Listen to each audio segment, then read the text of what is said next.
এশিয়ার অন্যতম প্রধান ও গুরুত্বপূর্ণ নদ ব্রহ্মপুত্র। চীন, ভারত ও বাংলাদেশের মধ্য দিয়ে প্রবাহিত ব্রহ্মপুত্র নদ পানি প্রবাহের দিক দিয়ে বিশ্বের নবম ও দৈর্ঘ্যে 15তম। সম্প্রতি ভারত উপমহাদেশে ভূ রাজনৈতিক সংঘাতের বড় কারণ হয়ে উঠেছে এই নদ। শক্তিশালী নদ ব্রহ্মপুত্রের উৎপত্তি হিমালয় পর্বতের উত্তরাংশে কৈলাস পর্বতের কাছে মানস সরোবরে ইয়ারলাং স্যাংপো নামে চীনের তিব্বতের পূর্বাঞ্চল দিয়ে প্রবাহিত হয়েছে এটি। এরপর ভারতের অরুণাচল প্রদেশের মধ্য দিয়ে প্রবাহিত হওয়ার সময় শিয়াং বা সিয়ং নাম পেয়েছে এটি। তারপর ভারতের আসামের মধ্য দিয়ে আসার সময় এর নাম হয়েছে দিহাং।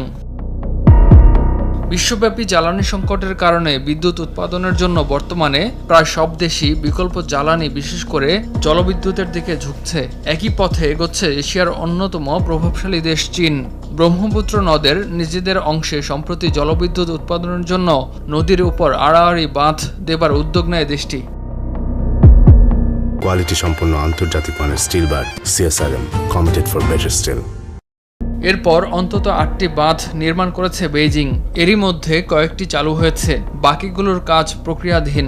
এসব বাঁধের ফলে এরই মধ্যে নদীর ভাটিতে পানির প্রবাহ কমে গেছে। বাকি বাঁধগুলো চালু হলে পানি প্রবাহ ব্যাপকভাবে কমে যাবে। সে আশঙ্কা থেকে ভাটির দেশ ভারত এর প্রতিবাদ জানিয়ে আসছে। দেশটির উদ্বেগের কারণ, বাঁধের কারণে দেশটিতে শুষ্ক মৌসুমে পানির প্রবাহ কমে যেতে পারে, আর এতে করে একটি অংশের মানুষের জীবন ও জীববৈচিত্র্যে ব্যাপক প্রভাব ফেলতে পারে।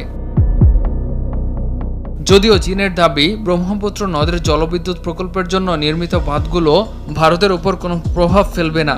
ব্রিটিশ সংবাদ মাধ্যম ডেইলি মিররের প্রতিবেদনে বলা হয়, মূলত south north water transfer project নামে একটি প্রকল্পের আওতায় ব্রহ্মপুত্র নদ সহ তিব্বতের অন্যান্য নদীগুলোর পানি রেড ফ্ল্যাগ ক্যানেল দিয়ে চীন তার উত্তর পশ্চিমে অনুর্বর অঞ্চলগুলোতে নিয়ে যাচ্ছে।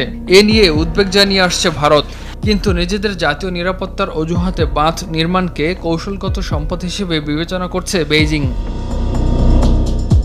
ফলে বিষয়টি এরই মধ্যে চীন ভারত আলোচনার এজেন্ডায় নতুন ইস্যু হিসেবে হাজির হয়েছে।